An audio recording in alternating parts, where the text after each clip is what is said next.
안녕하세요. 지적재산권 20강에 대한 강의를 시작하도록 하겠습니다. 오늘 강의의 주제는요, 식별력이 없는 상표가 되겠습니다.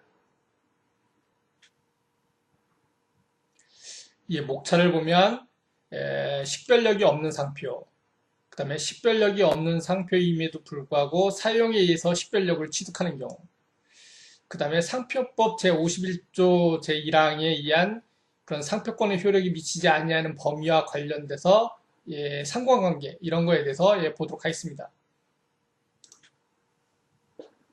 식별력이 없는 상표에 대한 법률 규정을 보면요. 상표법 제6조에 규정이 되어 있는데 다음 각 호의 일에 해당하는 상표를 제외하고는 상표 등록을 받을 수 있다라고 되어 있습니다. 그래서 지금 여기 1호부터 7호까지 되는데 이게 바로 이제 식별력이 없는 상표가 되어 있고 요것을 제외하고는 다 상표 등록을 받을 수 있는 거죠. 그러니까 식별력이 없는 상표를 뺀 나머지는 식별력이 있다는 것이죠. 그래서 이러한 상표법 제6조의 규정을 적극적 등록 요건이라고 합니다. 그러면 식별력이 없는 상표를 보면 제1호 그 상품의 보통 명칭을 보통으로 사용하는 방법으로 표시한 표장만으로 된 상표, 이게 바로 이제 보통 명칭 상표라고 말하는 거고요. 그 다음에 2호는 그 상품에 대하여 관용하는 상표, 관용 상표고요. 3호가 그 상품의 산지, 품질, 원재료, 효능, 용도, 수량, 형상, 가격, 생산 방법, 가공 방법, 사용 방법 또는 시기를 보통으로 사용하는 방법으로 표시한 표장만으로 된 상표, 이걸 가지고 성질 표시 상표라고 얘기를 하죠. 근데 여기 1호하고 2호, 3호는 상품하고 관련이 있습니다. 그래서 상품하고 다 관련이 있는 거고요. 4호부터는 상품하고 상관없이 이제 식별력이 없는 상표가 되어 있습니다. 4호는 현저한 지리적 명칭, 그 약어 또는 지도만으로 된 상표고요. 5호는 흔히 있는 성 또는 명칭을 보통으로 사용하는 방법으로 표시한 표장만으로 된 상표고 6호는 간단하고 흔히 있는 표장만으로 된 상표입니다. 그 다음에 7호는 기타 식별력이 없는 상표를 말하는데 1호 내지 6호 외에 수요자가 누구의 업무에 관련된 상품을 표시하는 것인가를 식별할 수 없는 상표. 그래서 기타 식별력이 없는 상표. 그래서 이렇게 이렇게 7가지에 해당되는 경우에는 식별력이 없는 상표라고 해서 이거는 이제 상표 등록을 받을 수가 없는 거가 되겠죠. 그럼 첫 번째로 상표법 6조 1항 1호의 보통 명칭 상표를 보도록 하겠습니다. 그 상품의 보통 명칭을 보통으로 사용하는 방법으로 표시한 표장만으로 된 상표. 이게 이제 보통 명칭 상표인데요. 예를 들면 포장용 필름이라고 하는 그러한 상품에 대해서 랩이라고 하는 상표가 있었죠. 정확히 말하면 랩표 포장용 필름이 되겠습니다. 근데 우리는 일반 수요자들이 랩이라고 하죠. 이런 포장용 필름을. 그래서 이게 바로 보통 명칭화된 것입니다. 그런데 이러한 보통 명칭 상표는 그 상품하고 관련이 있는 겁니다. 그래서 밑에 그림을 보면 사과라고 하는 상품에 애플이라고 하는 그러한 상표를 붙이면 요거는 보통 명칭이 되는 거죠. 원래부터 이제 보통 명칭이 되는 거죠. 그런데 이 컴퓨터에 애플이라고 하는 그러한 상표를 붙이면 요것은 보통 명칭이 아닙니다. 왜냐하면 그 상품의 보통 명칭인데 사과인 경우에 사과, 애플을 붙이는 것은 그 상품의 보통 명칭이지만 컴퓨터의 애플은 그 상품의 보통 명칭이 아니거든요. 그렇기 때문에 요거는 등록이 될 수 있는, 즉 식별력이 없는 거가 아닌 식별력이 있는 거가 되겠죠. 그 다음에 나중에 사후에 식별력이 상실한 것 중에서는 찌프라는 게 있어요. 찌프는 이렇게 이제 사각형으로 된 자동차를 우리나라에서는 찌프라고 불러서 이 찌프가 나중에 보통 명칭화된 것이죠. 그래서 이러한 상표는 보통 명칭 상표라고 부르고 있습니다. 보통 명칭에 대한 적용 요건을 보면요. 우선 그 상품의 보통 명칭이어야 됩니다. 그래서 그 상품을 취급하는 거래기에서 그 상품을 지칭하는 것으로 이제 실제로 사용되고 인식되어 있는 일반적인 약칭이나 속칭, 기타의 명칭을 말하는 거죠. 이러한 그 상품의 보통 명칭이라고 하는 것은 반드시 문자로만 구성이 되어 있습니다. 관용 상표하고 좀 다른 측면이죠. 본래 상표는 표장이어야 되는데 표장은 문자뿐만 아니라 기호, 도형, 입체상표, 냄새상표 다 되겠죠. 그런데 이 보통 명칭 상표는 반드시 문자로만 구성이 되어 있고요. 이러한 보통 명칭은 처음부터 그 상품의 보통 명칭인 경우 있죠. 비누라든지 아까 말한 사과. 근데 이거 이외에 사용에 의해서 보통 명칭화된 것이 있습니다. 나일론이라든지 아스피린 같은 경우가 그렇죠. 그 다음에 보통으로 사용하는 방법으로 표시한 표장이어야 됩니다. 그래서 직감할 수 있는 그러한 표시여야 되는데 단순한 암시라든지 또는 특수한 방법으로 표시한 표장 같은 경우는 보통으로 사용하는 방법으로 보지 않는 거죠. 그 다음에 만으로 된 그런 상표여야 됩니다. 예를 들면 보통 명칭만으로 된 거죠. 그래서 이러한 보통 명칭 플러스 식별력이 있는 상표가 있다. 이건 이제 보통 명칭 상표라고 보지 않는 거죠. 다만 단순히 부기적, 보조적 표장이 결합된 경우, 그러니까 보통 명칭하고 부기적, 보조적으로 결합된 그런 경우에는 그때는 이제 여기에 해당이 돼서 보통 명칭만으로 된 상표에 해당이 된다고 볼 수가 있습니다.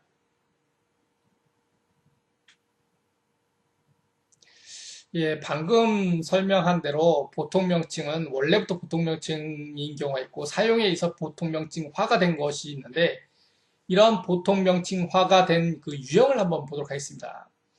상표가 신상품과 더불어 유명해져서 보통 명칭으로 잘못 인식된 경우가 있거든요. 예를 들면 스테이플러를 호치키스라고 하는 경우죠. 그래서 예, 스테이플러라고 하는 그런 상품에 호치키스라고 하는 상표가 있는데 이러한 스테이플러를 일반적으로 호치키스 해가지고 보통 명칭화된 것이 있습니다. 그 다음에 상표 관리에 소홀을 틈타서 경업자가 무단으로 사용해서 보통 명칭화가 된 것이 있는데 예를 들면 아스피린이라든지 초코파이 같은 것들이 있습니다. 그 다음에 상품명이 길고 불편해서 수요자가 상표를 상품으로 사용하는 경우가 있습니다. 나일론 같은 경우가 바로 보통 명칭화된 경우고요. 그 다음에 저명해져서 동종 상품의 대명사적으로 사용된 경우가 있습니다. 박스형 자동차를 지프라고 하는 경우, 이런 게 바로 보통 명칭화가 된 유형이 되겠습니다. 그러면 이러한 보통 명칭화가 되면 누구든지 이제 사용을 할 수가 있게 되거든요. 그래서 이제 문제가 발생할 수 있는 거죠. 그래서 이러한 보통 명칭화를 방지하기 위한 방지책이 무엇인지 이제 보도록 하겠습니다. 우선 상표를 선정할 때 식별력이 강한 상표를 선택을 해야 되고요. 그 다음에 상표의 글자 도안이라든지 색채를 통일하고 등록상표라고 하는 표기를 이제 부기하도록 하는 게 좋습니다. 일반적으로 보면 뭐 R 이렇게 쓰는 거죠. 그 다음에 상표를 상품명과 병기에서 사용을 하는 거죠. 즉 상표의 형용사적 사용이어야 되죠. 예를 들면 뭐 지프형 자동차, 지프표 자동차라든지 이런 식으로 표현을 해야 되는데 그냥 지프 하면 안 되겠죠. 그 다음에 상표의 사용 허락 시 상표권자가 부적당하게 사용하지 못하도록 계약에 명시를 한다든지 관리 감독을 해야 된다는 그런 것을 명시하는 게 좋겠죠. 다음으로 수요자의 보통 명칭으로의 인식을 막기 위해서 광고라든지 마케팅 노력이라든지 또는 잡지나 문헌 등의 보통 명칭으로 사용되는 것을 계속적으로 모니터링을 해야 합니다. 이러야만이 이제 보통 명칭화 되는 것을 막을 수가 있습니다. 다음으로 이제 관용 상표를 보도록 하겠습니다. 관용 상표라고 하는 것은 그 상품에 대해서 관용하는 그런 상표를 관용 상표인데 예를 들면 텍스라든지 론, 렌 이런 직물에 대해서 이런 걸 붙이는 게 이제 관용 상표고요. 또는 가든, 각, 장, 성, 원, 요식업에 이런 걸 붙이는 게 바로 이제 관용 상표가 되어 있습니다. 지금 여기 그림이 있는데 새우깡. 새우깡의 여기 깡이라고 하는 요 부분이죠. 요 부분이 일반적인 과자를 깡이라고 얘기를 합니다. 그래서 새우깡뿐만 아니라 뭐 고구마깡이라든지 이런 것들은 여기에 붙이는 이런 깡들은 관용 상표이기 때문에 누구든지 사용할 수 있는 그런 식별력이 없는 상표가 되어 있습니다. 이러한 관용 상표의 적용 요건을 보면 그 상품에 관하여 관여하는 상표여야 되거든요. 그래서 그 상품을 취급하는 거래기에서 동종업자들 사이에서 자유롭고 관용적으로 사용되고 있는 결과 자타 상품 식별력을 상실한 표장을 바로 이제 관용 상표라고 얘기를 하는 거죠. 이러한 관용 상표는 보통 명칭 상표하고는 달리 보통 명칭 상표는 이제 문자에 대해서만 된다고 했는데 관용 상표는 문자뿐만 아니라 기호, 도형, 입체적 형사 모든 그런 구성 요소가 다 포함이 됩니다. 그 다음에 이러한 관용 상표의 법률 규정에 보통으로 사용하는 방법으로 표시한 표장만으로 된 상표라고 하는 그러한 표현이 없습니다. 그런데 이런 게 없음에도 불구하고 이런 걸 있다고 볼 수 있느냐라고 하는 그런 문제가 될 수 있는데 이 관용 상표에서는 보통으로 사용한다라고 하는 그런 의미가 있다고 보는 것이 이제 일반적으로 보고 있습니다. 다음으로 기술적 표장 또는 이제 성질 표시 표장을 이제 보도록 하겠습니다. 이 부분이 아무래도 이제 그 식별력이 없는 상표 중에서 가장 중요한 부분이 아닌가라는 생각이 드는데, 지금 여기서 이제 기술적이라서 이 기술이라고 하는 게 이제 테크닉을 말하는 게 아니라 디스크라이브를 말하는 거죠. 그래서 성질 표시 또는 서술적인 그런 말을 말하는 겁니다. 이러한 기술적 표장의 개념을 보면 그 상품의 산지, 품질, 원재료, 효능, 용도, 수량, 형상, 가격, 생산 방법, 가공 방법, 사용 방법 또는 시기를 보통으로 사용하는 방법으로 표시한 표장만으로 된 상표를 말합니다. 예를 들면 인삼이라고 하는 그러한 상품에 금산이라고 하는 그러한 산지를 붙이는 경우, 이런 경우에는 상표 등록 출원을 하게 되면 6조 1항 3호에 의한 기술적 표장 또는 성질 표시 표장 위반으로 거절되겠죠. 이런 경우에는 이제 지리적 표시 단체 표장으로 이제 출원하면 등록을 받을 수 있지만 상표 등록 출원하면 이제 거절되겠죠. 사과라고 하는 그러한 상품에 대구라고 하는 산지를 붙이는 것, 이것도 이제 마찬가지입니다. 이 그림을 보면 라면인데 라면에 오징어 짬뽕, 오징어는 이제 어떻게 보면 그 원재료가 되겠죠. 이렇게 들어가는 것은 식별력이 없는 표장이 되겠습니다. 물론 여기에 이제 농심이라고 하는 이러한 그 도형 플러스 식별력이 있는 그런 사고가 들어가면 이런 경우에는 등록을 받을 수 있지만 이 부분 자체는 이제 식별력이 없는 거가 되겠죠.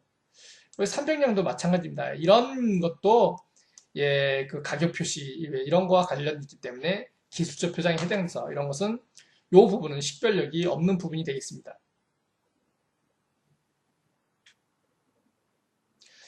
기술적 표장의 적용 요건을 보면요. 그 상품의 기술적 표장이어야 되죠. 법문상으로 보면 산지, 품질, 원재료 등 이러한 기술적 표장의 예시가 있고요. 그 다음에 보통으로 사용하는 방법으로 표시한 표장이어야 되는데 만약에 도형화된 정도가 일반인의 특별한 주의를 또는 설명적인 의미를 직감할 수 없을 만큼 문자 인식력을 압도하는 경우, 이런 경우에는 특별한 식별력을 가지고 있다고 이제 볼 수가 있고요. 다만 지리적 표시 단체 표장, 아까 얘기했듯이 사과라고 하는 상품에 대구라고 하는 상표를 붙인 경우에 상표 등록 출원하면 6조 1항 3호 위반으로 거절되겠지만 지리적 표시 단체 표장으로 하면 그때는 이제 등록을 받을 수 있거든요. 그래서 지리적 표시 단체 표장에 대해서는 이제 예외가 될 수가 있고요. 그럼 이런 기술적 표장의 판단을 보면 당해 상품에 관한 일반 수요자의 직관적 인식을 기준으로 이제 판단을 합니다. 다만 전문 의약품인 경우에는 전문가를 기준으로 판단을 해야겠죠. 그 다음에 지정 상품과의 관계에서 상대적으로 이제 결정을 합니다. 다만 지정 상품과 관련 없이 베스트라든지 또는 슈퍼라든지 딜럭스라든지 스페셜이라든지 이런 절대적 품질 표시 상품과는 이런 것은 상품하고 이제 상관없이 기술적 표장에 해당된다고 보고요. 그 다음에 심사숙고하거나 사전을 찾아보고서야 비로소 그 뜻을 알 수 있는 경우, 이런 경우는 기술적 표장에서 제외된다고 이제 보시면 되겠습니다.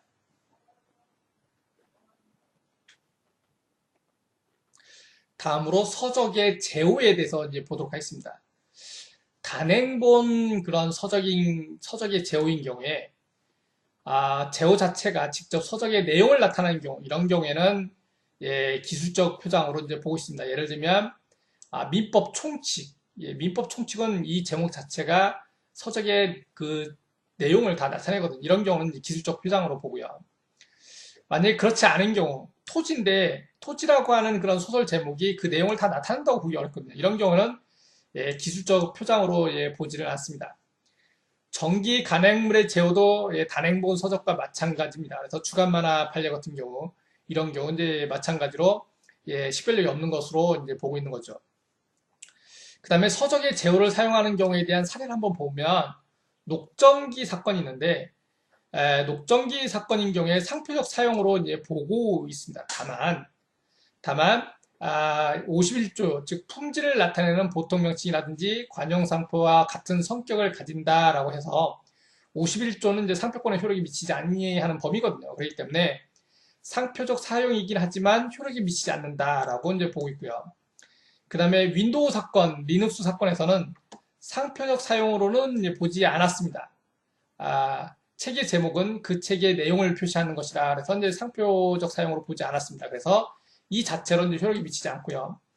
그 다음에 영절화 사건에서는 정기 간행물이라든지 시리즈물의 제호로 이제 사용한 경우 서적의 출처를 표시하는 식별 표지로서 인식을 한다. 그래서 효력이 미친다라고 이렇게 보고 있습니다. 그래서 이 사건인 경우에는 이제 서적의 제호에 대해서 식별 표지로 인식을 했다라고 해서 이제 효력이 미친다고 하고, 이 위의 사건은 뭐 상표적 사용이지만 51조에서 효력이 미치지 않는다라고 본다든지, 또는 상표적 사용이 아니라고 해서 효력이 미치지 않는다든지, 이런 식으로 이제 보고 있는 게 바로 서적의 제호에 대한 그런 판단이 되겠습니다.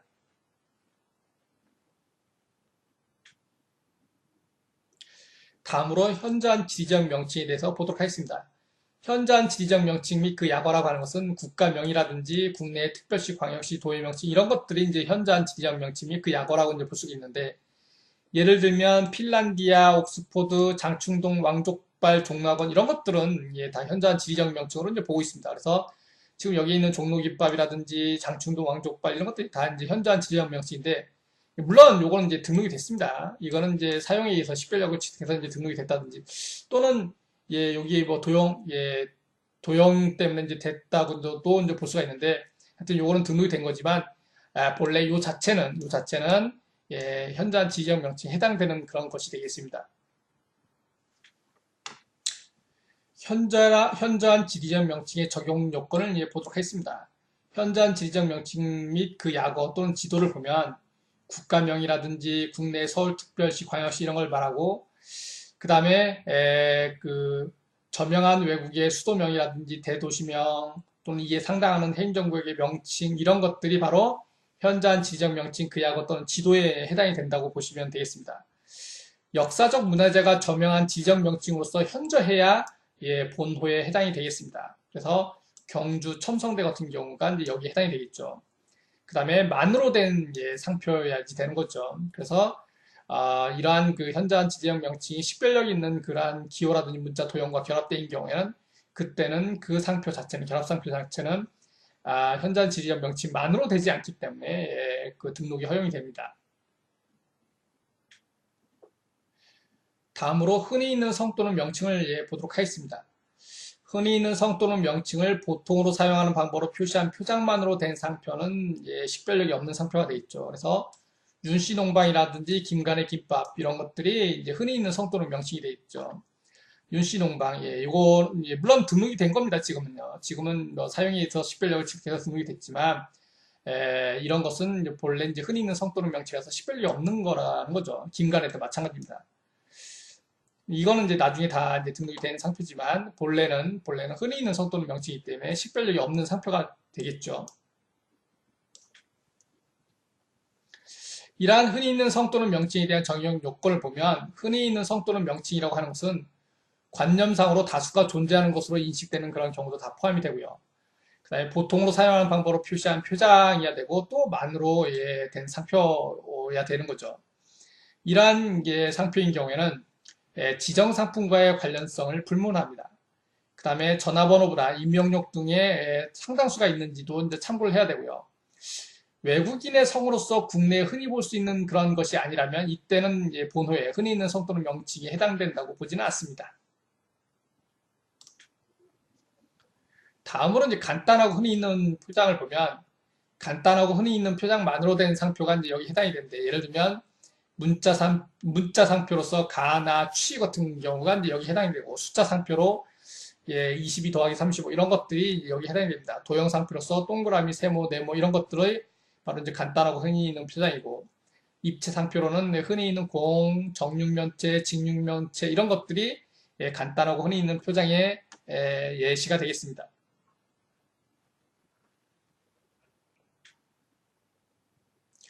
다음으로 기타 식별력이 없는 상표를 보도록 하겠습니다. 이게 6조랑 7호에 규정이 되어 있는데요. 제1호 내지 6호 외에 수요자가 누구의 업무에 관련된 상품을 표시하는 것인가를 식별할 수 없는 그러한 상표, 이걸 가지고 이제 기타 식별력이 없는 상표라고 보고 있습니다. 심사 기준에 보면 외관상으로 보아 사회통념상 식별력을 인정하기 곤란한 경우라든지, 또는 다수인이 현실적으로 사용하고 있어 식별력이 인정되지 않는 경우라든지 공익상 특정인에게 독점시키는 것이 적합하지 않다고 인정되는 경우, 이런 경우는 기타 식별력이 없는 표장으로서 이제 거절되게 되는 거죠. 외관상 사회통념상 식별력을 인정하기 곤란한 경우로 보면 뭐 http 또 뭐 www. 뭐 골뱅이 이런 것들이 이제 여기 해당이 되고요. 그 다음에 서적의 한 면을 그대로 복사한 경우가 이제 여기 해당이 되겠습니다.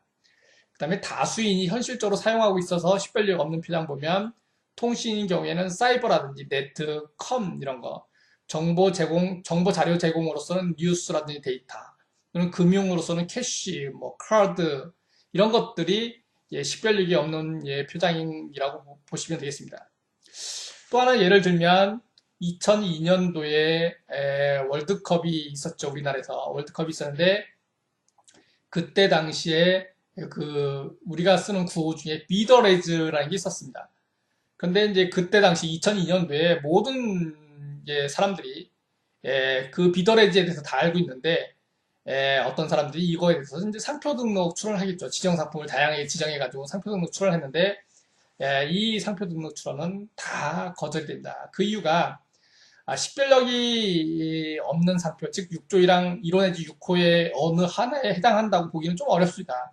그래서 그런 경우에 기타 식별력이 없는 표장으로서 다 거절이 됐고요. 또 최근에 강남 스타일이라고 하는 그러한 노래가 이제 전 세계적으로 유행을 했는데 또 많은 사람들이 강남 스타일에 대해서 그 상표 등록 출원을 무더기로 많이 했죠. 이런 경우도 전부 다 거절이 되는 거가 되어 있습니다. 그게 바로 이제 여기에 해당되는 그런 거절 이유가 되겠죠.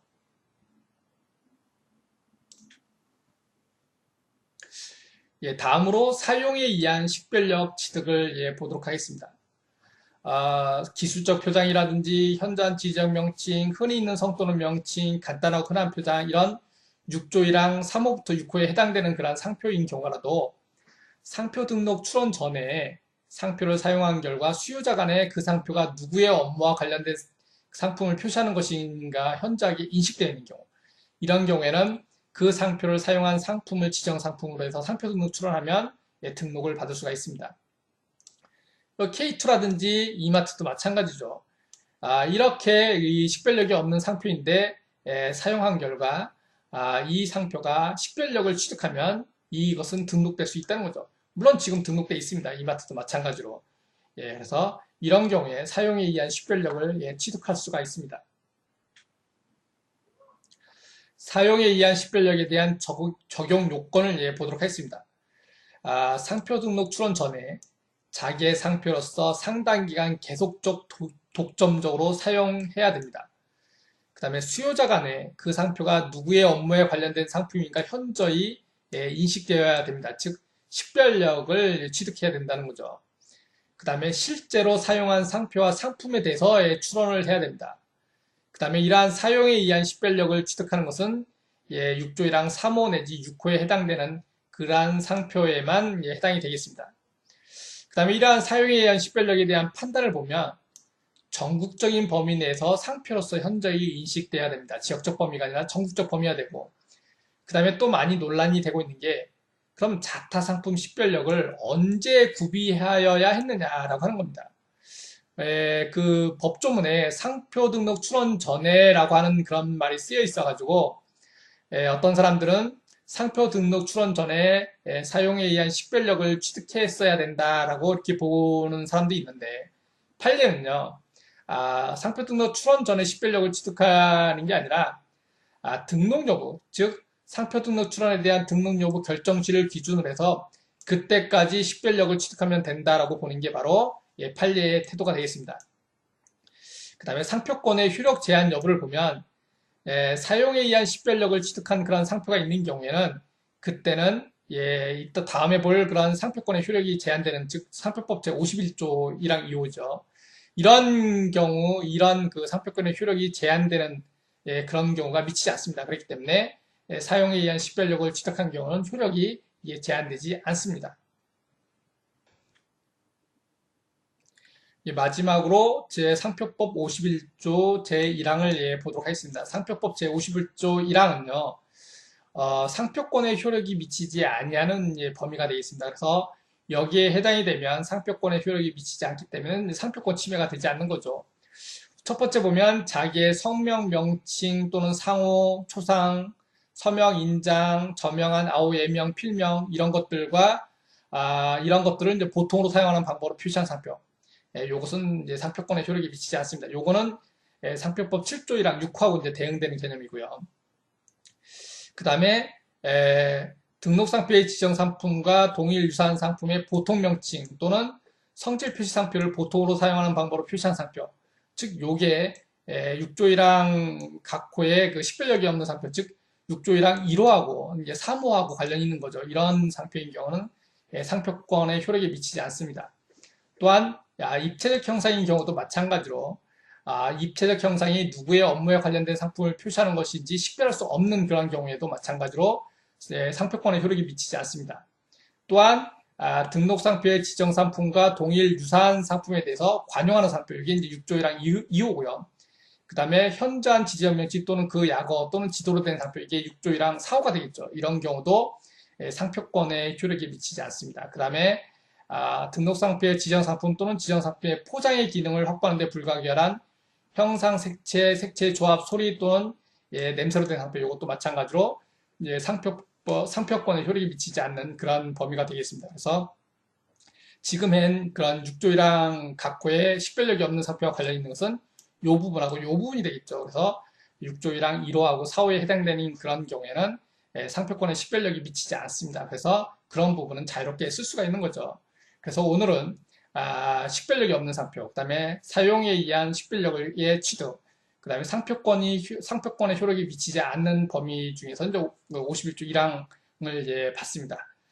그래서 이러한 식별력이 없는 상표는요, 등록이 안 되고, 그 다음에 다만, 사용해서 식별력을 취득하면 등록을 받을 수가 있습니다. 그 다음에 이러한 사용에 의한 식별력을 취득하면 여기에 해당된다라고 하더라도 이러한 상표권의 효력이 미치지 않고 효력이 미치는 거죠. 그래서 권리 행사를 할 수가 있습니다. 오늘 강의는 여기까지 하도록 하겠습니다.